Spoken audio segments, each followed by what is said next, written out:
For latest news, subscribe our channel and press the bell icon to never miss any news.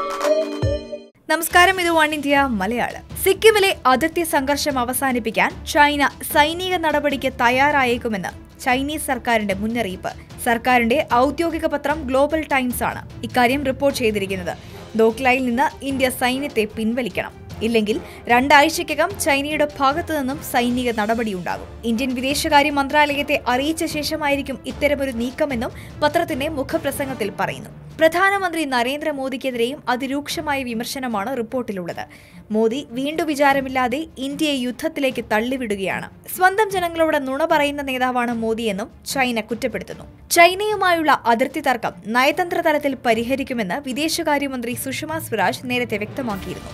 എന്നാൽ സൈനിക ശക്തിയിൽ China ഇന്ത്യയേക്കാൾ കരുത്തരാണെന്നാണ് global times പറയുന്നത്.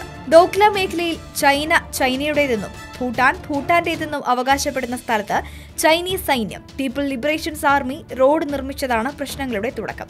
Road നിർമ്മാണത്തിൽ നിന്ന് പിന്മാറണമെന്ന് India ആവശ്യപ്പെട്ടെങ്കിലും ചൈന തയ്യാറായില്ല. ജൂൺ 16-നാണ് പ്രശ്നങ്ങളുടെ തുടക്കം. അന്നു മുതൽ ഇരു രാജ്യങ്ങളും തമ്മിൽ സംഘർഷം നിലനിൽക്കുകയാണ്. വാർത്തയോട് പ്രതികരിക്കാം ഒരു കമന്റിലൂടെ. For latest news, like it, share it and subscribe to One India Malayalam.